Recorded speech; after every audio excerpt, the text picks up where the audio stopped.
delay with negotiation of the new collective agreement. It will interest you to know that following the expiration of the collective agreement in 2023, negotiation of the new collective agreement should have completed on or before February 29 this year. But this has not been so.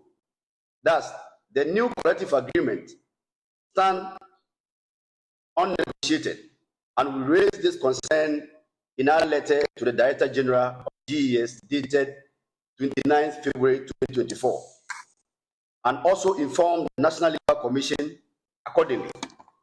As we gather now, the issue is still outstanding.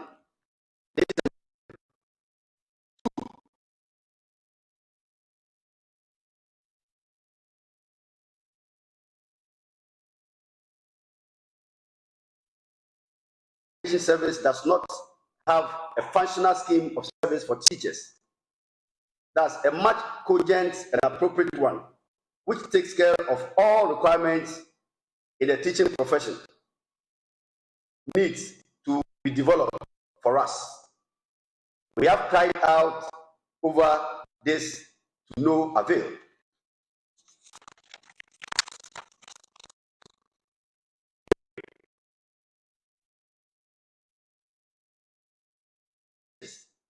Are the following issues: the inability of government and the service to complete the distribution of the laptops to all teachers is of concern.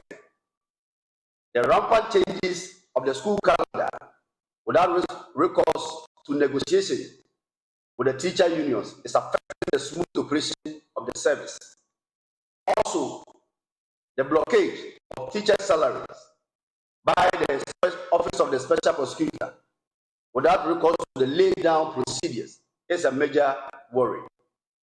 We, the pre-tertiary teacher union, do stand with our members and hereby declare a nationwide industrial action effective today.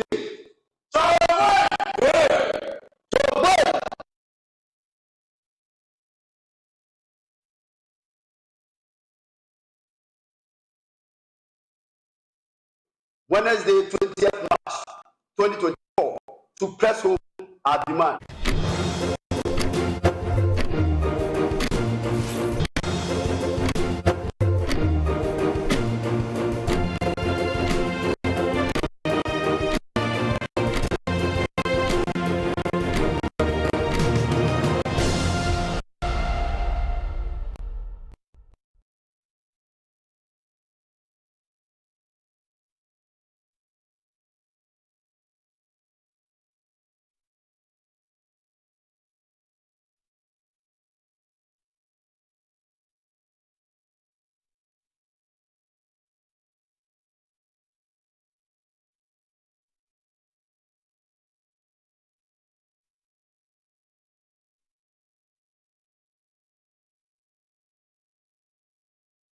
Welcome back on the AM show. Time now for us to get into our big stories, and we zoom straight away into that first mammoth story. It has to do with the teachers' unions. I'm talking about NAT, the Ghana National Association of Teachers. I'm talking about NAGRAT, the National Graduate Teachers Association, National Association of Graduate Teachers, and there's CCTGH, the Concerned Teachers Grouping. All three of them downing their tools with immediate effect. And it has to do with their conditions of service, their engagements with the various groupings that are supposed to ensure that their issues are tackled. And they feel these people are playing with them, toying with them, so to speak.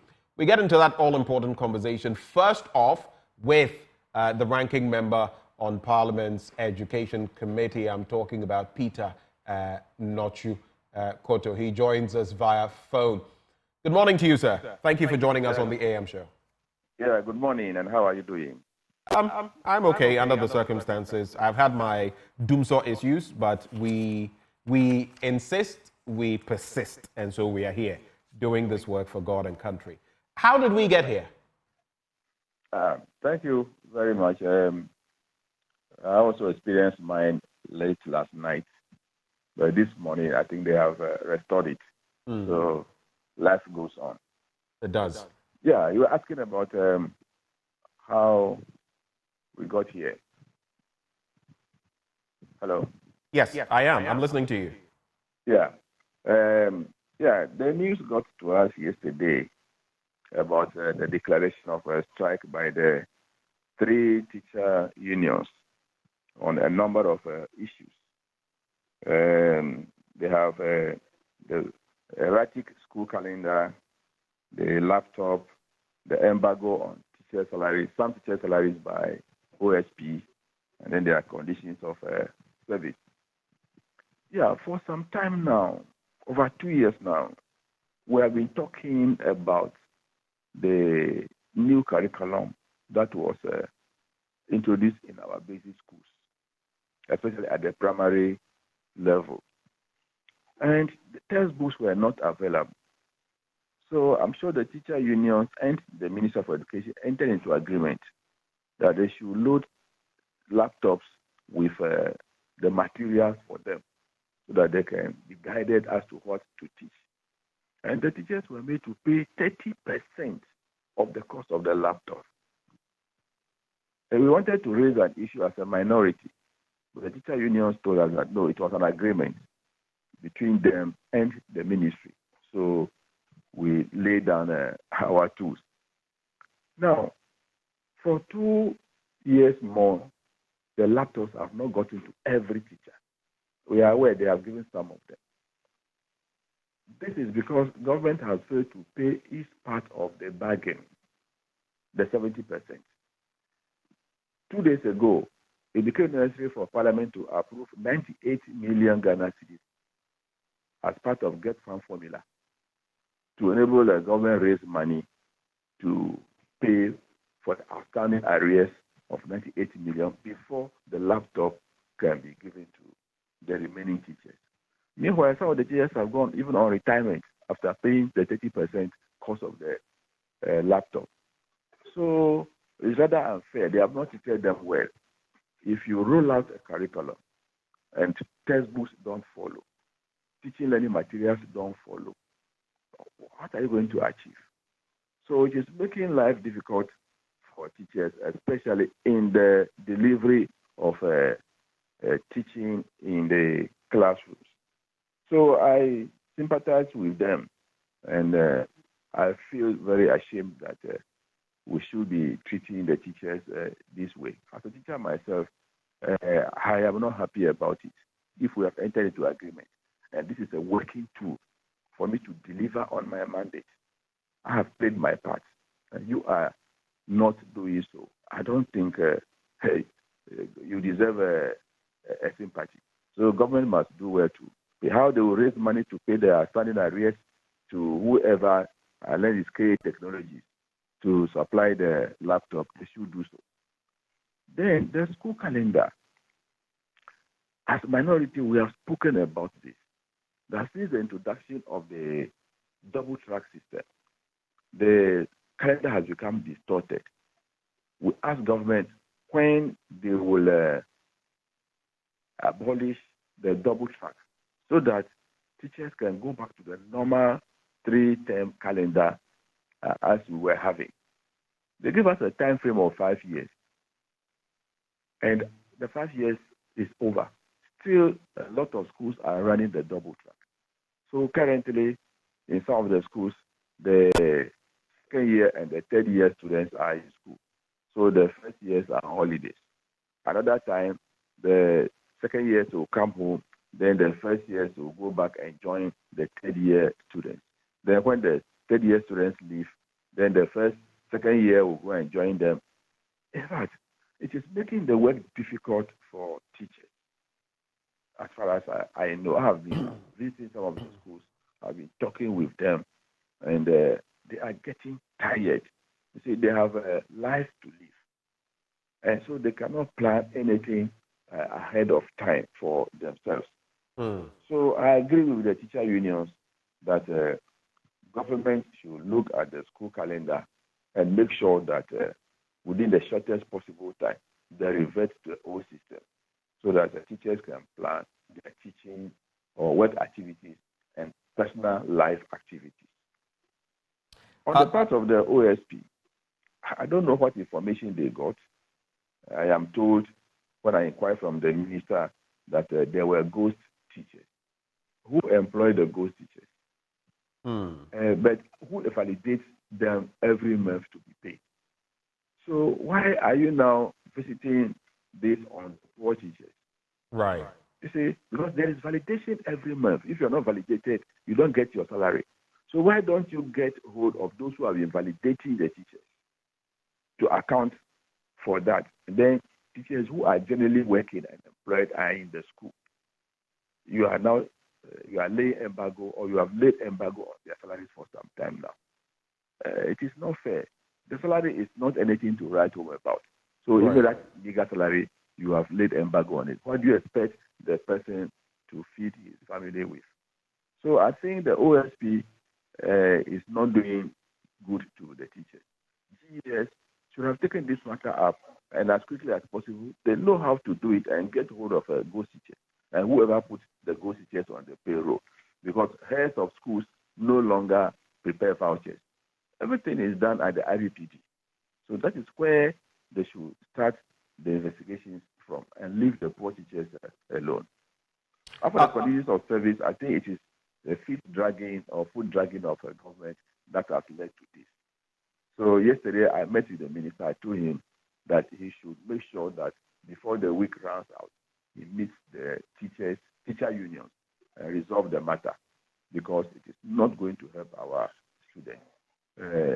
Students in the senior high schools are preparing for their WASE. Some are writing their mock now. So if the system is disrupted, how they are going to work, I don't know how they will prepare the students for the examination. Yes, the strike is unfortunate, but I think government must try to be proactive at times and make sure that you need these things in the bag so that they don't come out. So it came as a surprise, but they also have very good reasons. So the Ministry and the Fair Wages and Salaries Commission and then the National Labour Commission should, as quickly as possible, resolve the matter so that they can go back. Right. Just hold for me, Peter Nortsu-Kotoe.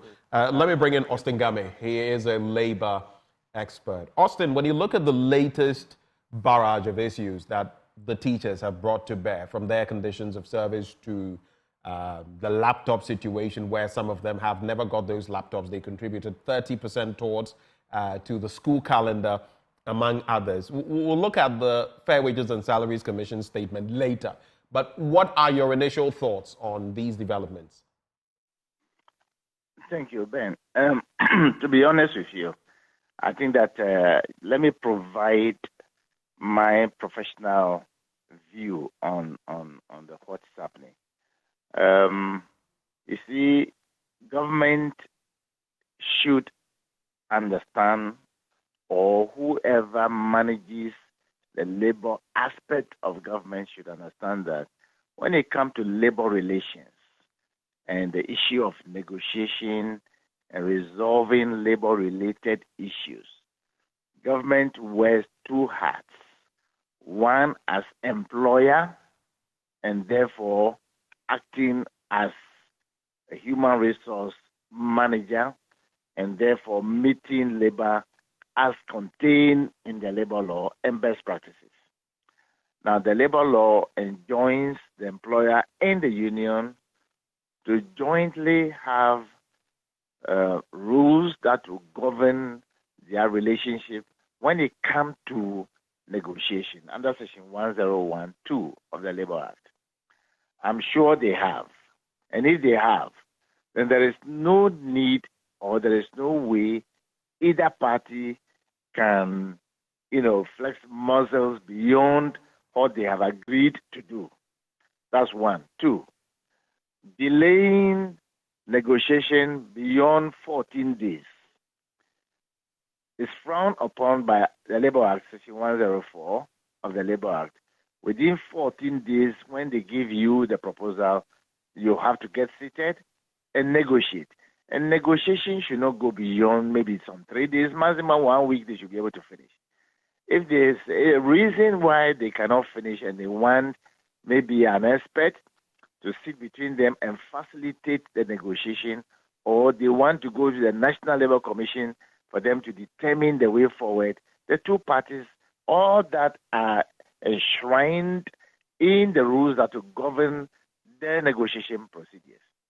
But it does appear as if normally it is not easy for government to have a real, hand on the human resource part of this kind of management.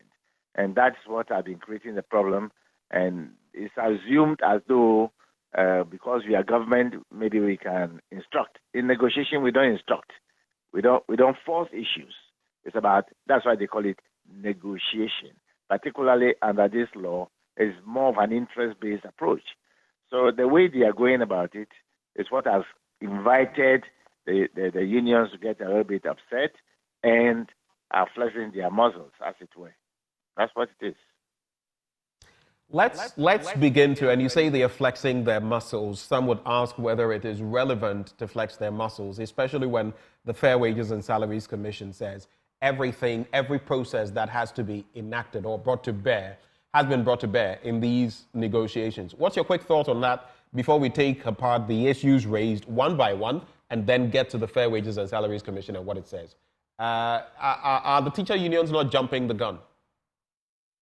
Well, not necessarily. Let me be very open to you this way. I lead a lot of the health sector workers in negotiation, from the nurses to the laboratory people to the all of them. I lead them. My company leads them to the negotiation.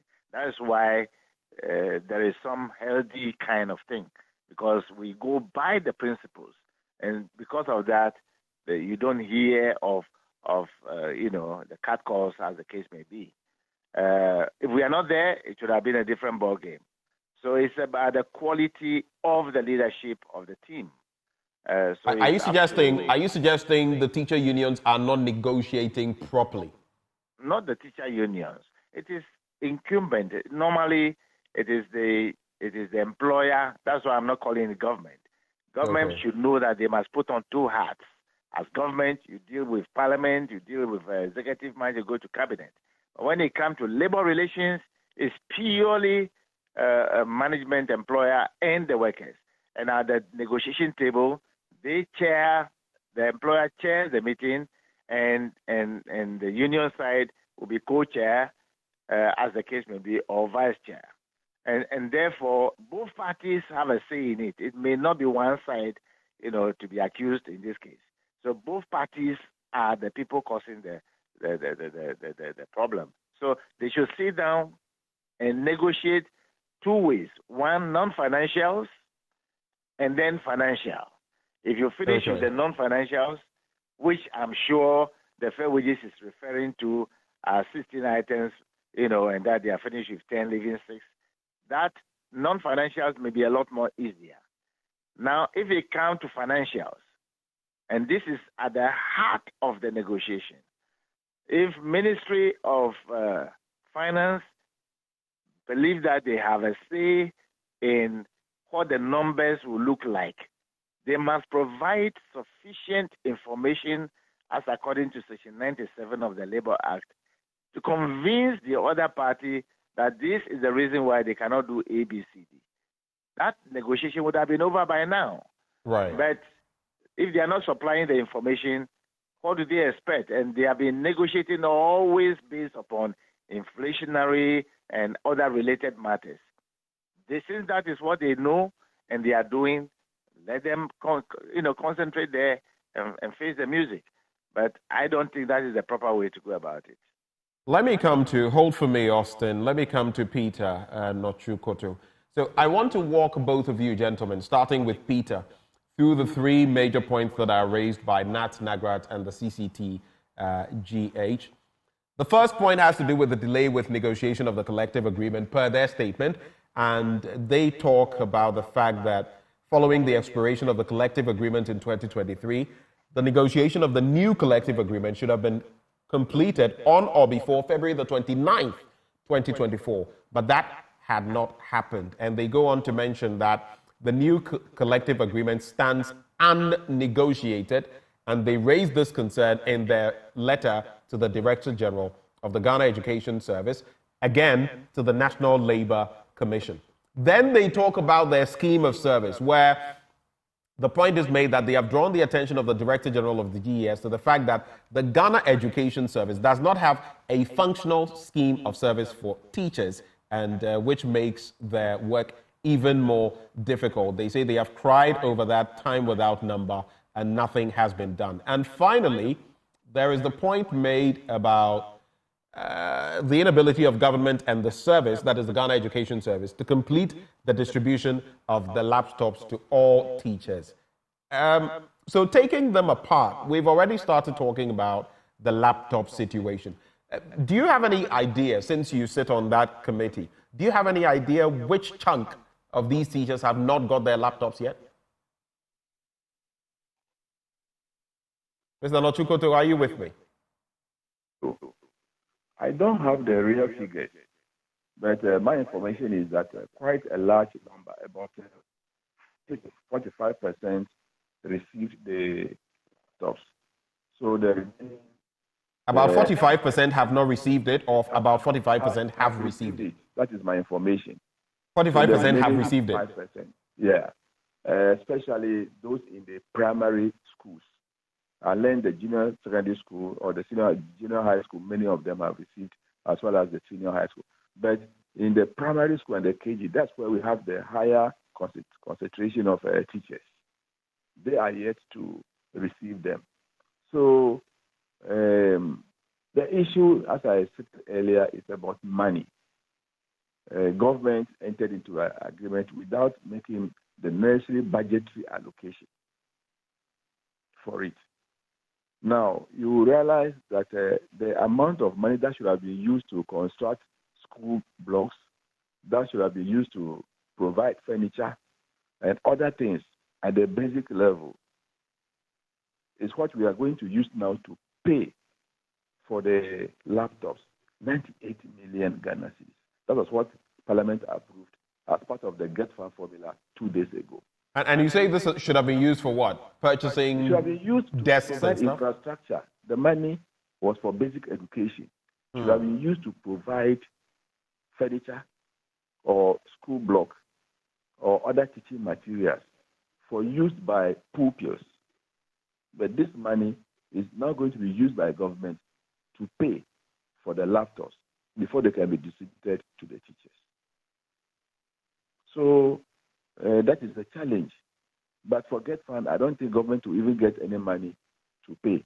And I can tell you that for the 2024 budget of the Ministry of Education, there was no allocation to pay for the laptops. That is the saddest part of it. So you can imagine how Get Fund is suffering.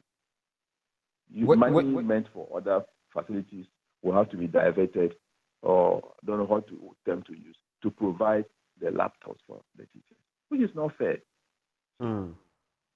Which then means that those areas are going to suffer, and how do we account for them? Oh, definitely they are going to suffer. And when you argue, they will tell you that, they are teaching learning materials, they are kits that the teachers also need. But if the Ministry of Education has entered into agreement, make it part of your annual budget. Meanwhile, Get Fund has been capped.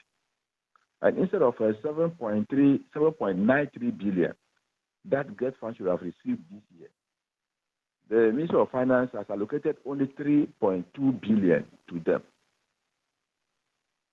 So already the government has taken about 4.7 away from them. Why don't you use part of that 4.6 billion to pay for the laptops?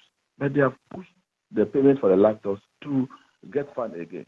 So Get Fund is being crippled, and that's why they are owing a lot of contractors money they have spent on providing or constructing classroom blocks, providing other materials for schools in the country. So you see the irony of the situation.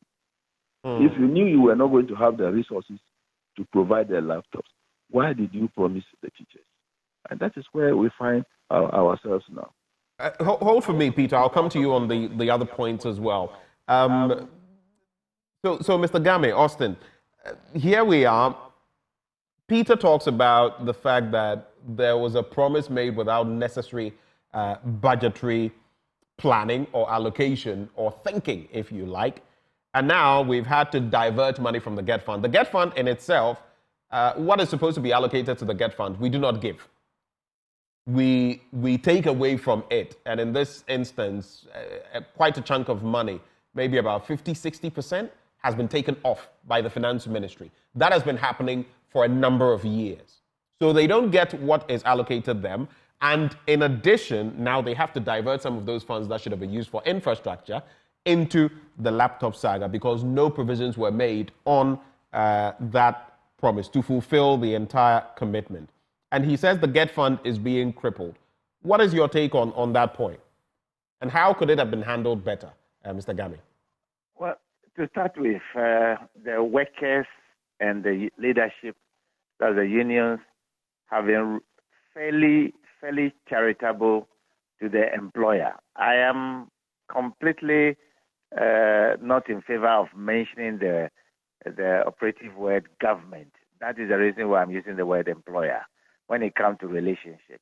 According to the Labor Act, Section 9, which is the duty of the employer. The duty of the employer. But the employer, Mr. Game, the employer is government. Yes, so they should know that they are the employer in this case and not operating as a political entity to give instructions. Now, according to the Labor Act, it is undiscussable. It is the duty of the employer to provide not just the work, but appropriate raw materials, machinery, equipment, and tools. One of the tools they think could be a chalk, could be a laptop, could be anything that is related to the work that they have to do. I have read to you now what the law says. And our labor law is not a legalistic document. It's an operative law to help the employer and the union and workers to work conscientiously in their lawfully chosen occupation. So clearly what it is that if the workers are to provide, enhance the productivity of the employer, they must supply them with the tools, with the equipment, with the machinery, and not the workers paying for it. That's why I said they are charitable. And I'm speaking for workers in general, including the teachers. It's not about government today or government to come tomorrow. They must ensure that the tools are provided. I'm an employer myself. I've also provided the tools and the machinery and equipment for my working people. That's why we do what we do. So if they are not able to fulfill that promise, the issue about free can always create problem and the tension that we are witnessing today. The law didn't say the workers will contribute to it. The employer will be the one as a duty providing it. That is it. That's what it is. Let me come back to you, Peter. Then the other point, in fact, the first point they make has to do with the delay of negotiating their collective agreement. Now, it expired in 2023, and the new collective agreement should have been completed on or before February the 29th, 2024. It's another crucial matter they mentioned. They have brought in the Ghana Education Service, they brought in the National Labour Commission to no avail. For which reason? It's one of the reasons they've cited for downing their tools. On this specific point, what more do you know beyond what the release tells us? Yeah, thank you very much. I'm sure what Honorable Austin Game said earlier about the negotiations, the time frame, that has been our concern. That if you entered or started negotiation and you have timelines within which to operate and come to an agreement, why do you fail in that agreement? even if you cannot meet their demands in full, I think it would just be appropriate to meet them as early as possible and tell them, oh, we can do A, B, C, D, but X, Y, Z, we are able to do it. Probably at another time, we will consider it. Then they will come to a compromise decision. But when you delay for 2-3 months and you don't call them and tell them anything, they feel that you have not respected them, so they will take that action. So per rules of engagement, I think the Labour Commission and the Fair Wages and Salaries Commission, as well as the GES, have delayed too long. They are handling teachers, they are handling our children, and today they are at home. Some of the schools, I'm sure the children will go there before they will realize that, oh, our teachers are on strike. So I think we should be proactive whenever we find ourselves in such situation, that when we are dealing with people, I think due respect should be given to them. That is my concern. We should be proactive, work with time, and then we'll move forward. So the delay, I'm sure, is what the teachers are against, and that is the situation in which we find ourselves. Mr. Game, and I want us to take apart these 3 points before we go to the response from the Fair Wages and Salaries Commission. So it makes a lot of sense from the angling from both parties, the 3 teachers groupings and the Fair Wages and Salaries Commission. On that same point, from the negotiation standpoint, the teachers are saying this has been left unnegotiated. That's the word they use, and that, like I mentioned, they've reached out to the GES, the National Labour Commission, and now things have come to a head. What from the negotiation standpoint is not going well on this point, that if you were negotiating on their behalf, for example, you would pinpoint? Well, I think that the rules that govern the procedure of negotiation is not being adhered to by the parties. I know the kind of rules that they have there because I contributed to the making of it at the Fair Wages and Salaries Commission, and even the one that they use at the national level. To be honest with you, they are not following it. That's one. 2. So when you say they, please clarify for me. Do you mean the teachers? Do you mean the employer, or you mean both parties? No, not one party negotiate. It's both parties that have to negotiate. All right. If they stick, look, I lead negotiation with the Fair Wages and Salaries Commission. If they are online, they will confirm it to you. I lead various negotiations in the public sector between nurses and them, between all the over 5,000 laboratory people, the anesthetists, and so forth. I lead that negotiation.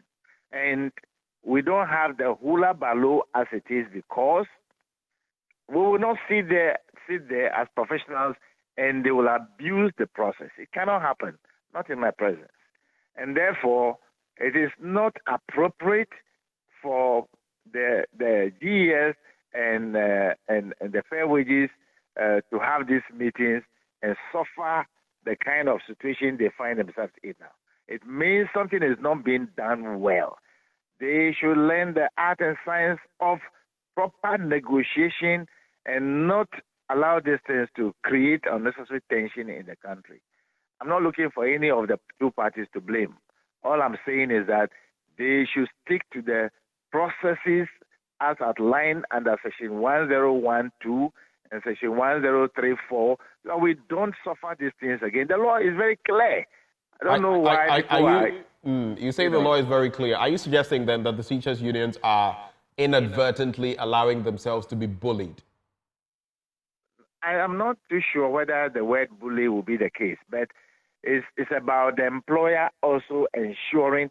In fact, I think that the onus lies more on the employer. If they have any information that they think the teachers should have access to, and it's not even going to be at their pleasure, the law demands and enjoins the employer under Section 97 to ensure that they provide that information. It's compulsory. You must provide that information, and if you have access to that information, I guarantee you the negotiation can be 1 hour. I lead negotiation with many private sectors, and it takes us 1 hour to complete negotiation. Why, if you don't understand something, get somebody who is more a professional person to assist you. Why are we ashamed of getting people who know better than one? If I don't know something, I ask other people. I honestly ask other people. Some people may think you are pitching yourself as the primus inter pares when it comes to negotiation, but you know that there are others also in the space, and they trust that they can go through these processes and get some pretty fair results. Benjamin, anybody who cares to know. We get out from this country. I went to Singapore and I met Ghanaians come there. They don't know that I was the main guest speaker. I went to Tanzania and there they are. I was the guest speaker. You don't like your prophet, you will always face the consequences you want to face. Look, if you don't know something, you don't know. I myself speaking to you, anytime I am in need of something, I go to people I think have that adequate knowledge. So why are we pretending that there are not? Are all the fingers the same? So the labor law is very clear as to what to do when it comes to negotiation. It's not about you can read and write. I teach it at master's level at the University of Ghana, and so let me tell you clearly that if you don't know something, ask. Why are they suffering like this? Suffering is an option. If they want to suffer, it's up to them. Right. So maybe this may, from where you said, this could be self-inflicted. But on the final point, before I go to Nortsu-Kotoe, Peter Nortsu-Kotoe, they have also cited reaching out to the Director General of the GES on their scheme of service for teachers. It does not have, the GES does not have a functional scheme of service. I can't even think about how that is possible, but that, per this statement and per what the three groupings have said, is the reality. How much of a problem does that create in all these negotiations?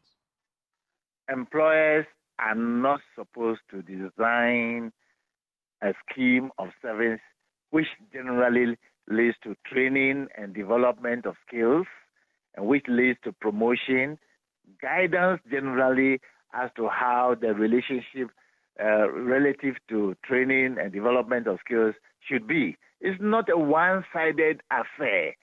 We have been doing it with them and other people all the time. I wonder why a very simple thing about a scheme of service should lead to strike, for instance. I wonder why. Benjamin, but is it not a valid point? Is it not a valid point they raise? Is it not a valid point they raise that they need a functional scheme of service? Yes, I agree with the teachers. That's why I'm saying that it is nothing so dramatic. It's a very simple thing. I'm not saying that we should simplify things per se, but I'm saying that, to be very honest with you, designing and making a workable scheme of service that will enable the parties to fulfill part of the sections of the law. So the law enjoins the employer to train, retrain, develop the human resource and the skills of the working people to enable them enhance the productivity of the employer. And so therefore, if you don't have a scheme of service, how will the people be guided through as to how they will be trained, how they will go through promotional things, and so forth and so on? Because the element that is in the collective agreement is too small. And therefore, you must have a scheme of service that will be read as virtually part of that collective agreement. But the collective agreement is powerful, and maybe that's why some of the employers don't want to have it done. But I think that this should be understood clearly. It's nothing worrying. If they think they don't know how to go about it, they should look for other people. There are so many professors at the University of Ghana and many other universities or professionals in the country. If they don't want to talk to some of us, they should go to where they can go. Right. Hold for me, Austin. On that same point, the scheme of service, how shocking is it for you, if at all, that the GES still hasn't provided a functional one for these teachers, Peter? You want me to talk? Yeah, no, Peter Nortsu-Kotoe. That's for Peter. That this should be part of issues that form part of the reasons why they are going on strike. It's something even within a week they can resolve. How do you go about promotional issues in the service?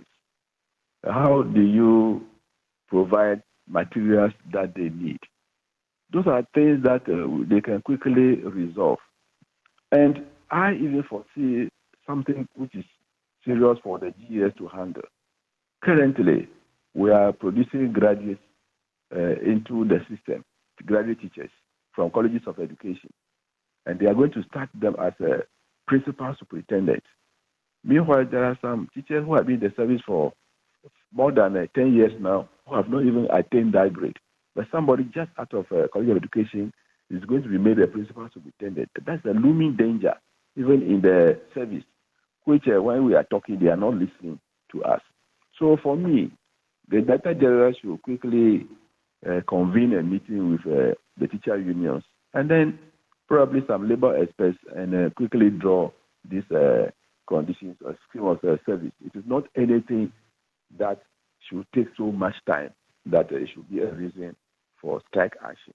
I think some people are sleeping on the job and they need to wake up and do the right thing. Who are those sleeping on the job? Well, they know themselves. But maybe you could clarify for us who and who are sleeping on the job. Those the employers. The employer. Yes. So government is sleeping on the job. Oh yes. As far as education is concerned, this time we are not seeing the way forward clearly. Gentlemen, let me now walk you through the statement from the Fair Wages and Salaries Commission, and then you can juxtapose them, put them side by side, and weigh their merit. The statement from, or the release from the teachers' unions, and that of the Fair Wages and Salaries Commission by way of response.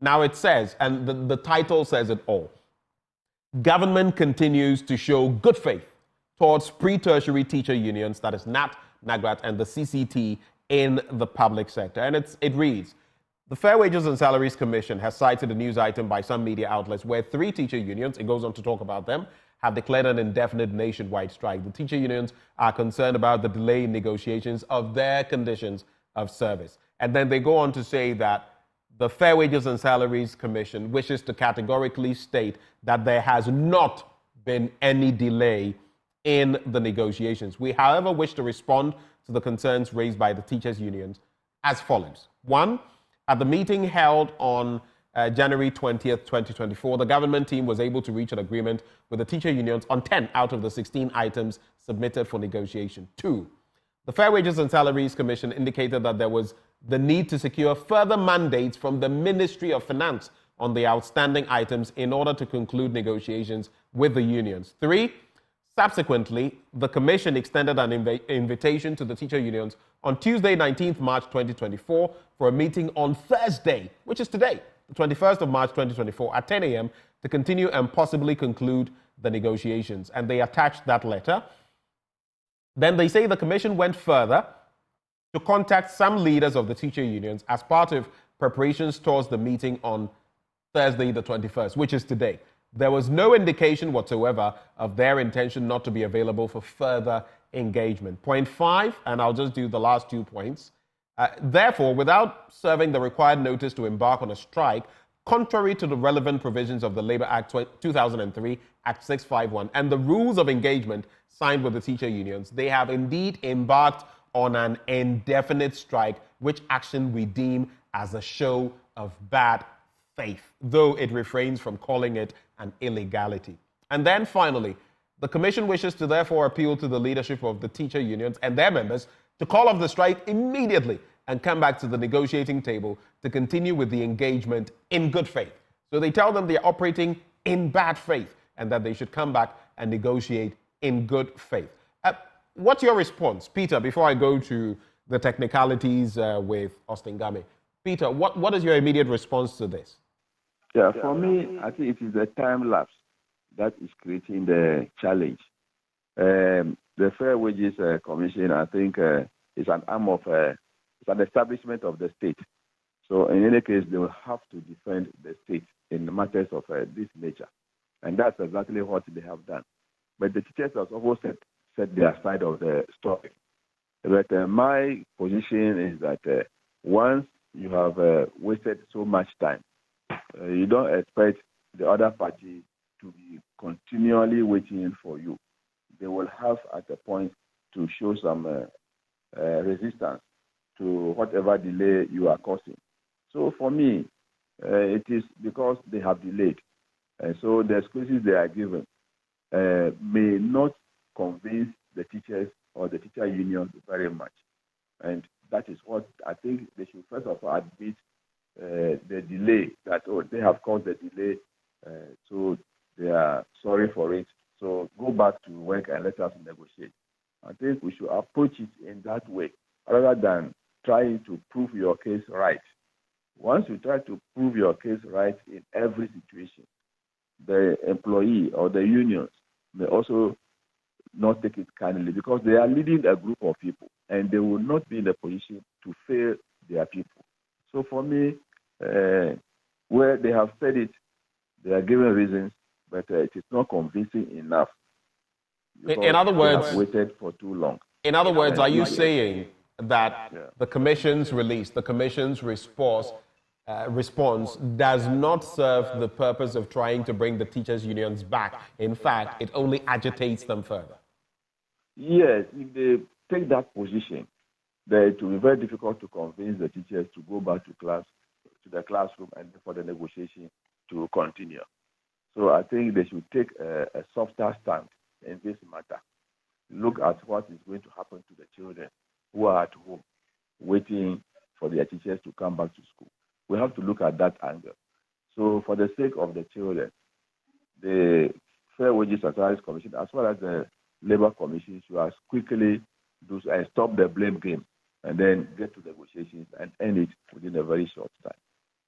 Now, to you, Austin, the Labor Act 2003, Act 651, has been brought into the fray by the Fair Wages and Salaries Commission. On the basis of that same act, do they have a point?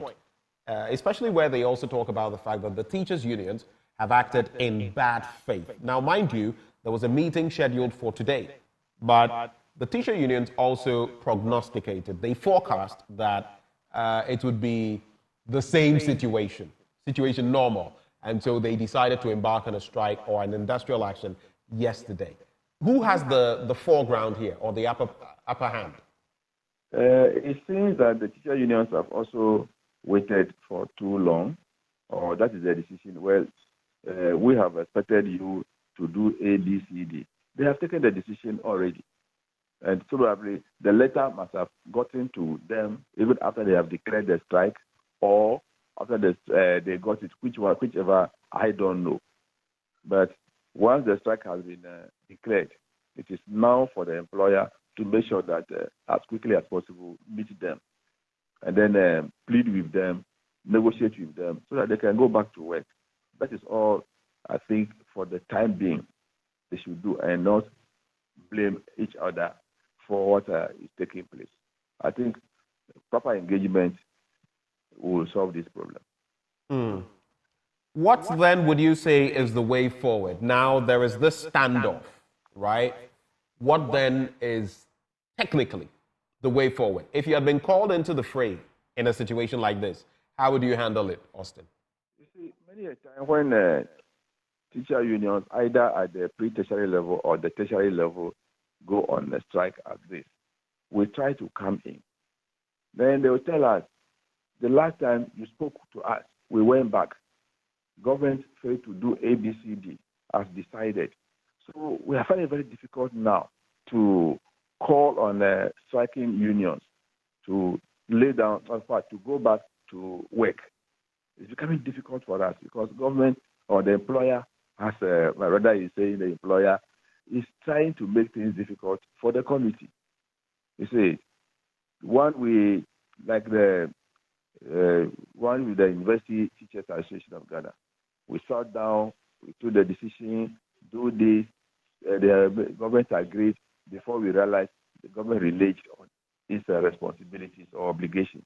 So also with teachers of technical university and even the pre-tertiary teacher unions. So we have that experience and it's becoming very difficult for us now to intervene. in matters of this nature, because the employer, when we agree on ABCD, is unable to fulfill their obligation to the teacher union. So we are having it very difficult now. So we are finding it difficult to have the moral obligation or the moral morality about the whole thing. How do we go about it? That is becoming our biggest challenge now. Mm.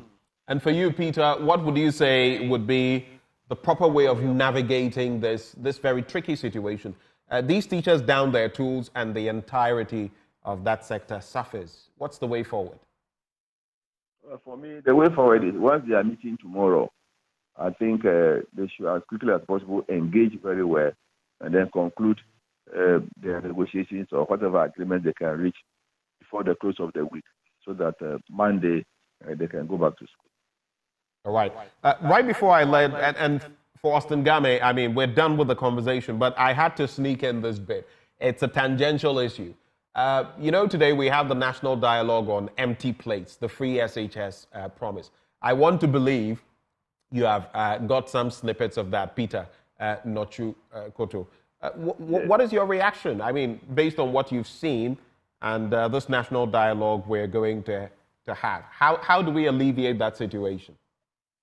Yeah, in the first place, I want to appreciate the work done by Joy News because you've gone to vindicate the minority on what we have been saying for some time now, which the ministry has vehemently been denying. We've spoken about the type of food given to our children at the senior high school, the quality of food and the quantity. And nobody seems to be supporting us. So with the documentary that we have come out with, we are now getting the support of even parents who hitherto were saying that we were doing propaganda with the free senior high school policy. But I think it has come to light now. And I appreciate your efforts as a media house. You should continue that way so that when we see the real things, we believe them and then work towards resolving such issues. That's why we are calling for a review of the free senior high school program. Nobody is saying that it should be cancelled. It's a constitutional obligation. So let's look at it. How do we do it to the benefit of everybody, including government? But people will not listen to us. They will tell you it is a propaganda, you want to cancel it. Nobody is interested in cancelling it. We just want to make sure that it works and works very well. Mm. So your station interviewed me, I think, on Monday on this, and I made my points clear that it is now time for the review of the program. And one thing we must do, as far as feeding is concerned, is to decentralize the procurement of food items. Mm. Send all the money to the just as they do for colleges of education. The 10 Ghana cedis that is released for the feeding of students, none is kept in Accra for colleges of education. Everything is sent to them. So why don't you send the 10 cedis to the senior high schools also for them to manage? And I can tell you, our investigations have shown that the Free Senior High School Secretariat has become a conduit of corruption in the system because they provide underweight food items. They provide food items that are not wholesome. And when you are saying it, people are not understanding it. So thank you very much for the documentary. It is an eye-opener. And I hope that the Ministry of Education is listening or is watching, and they will make amends. So well done for what you are doing for Ghana. Well, for God and country, that's what we always do, and that's why we're also independent, fearless, and credible. I'd like to thank you, gentlemen. Austin Game is a labor expert. He joined the conversation. Thank you, Austin. We also had Peter Nortsu-Kotoe. He is ranking member on the Education Committee of Parliament, joining us for this conversation.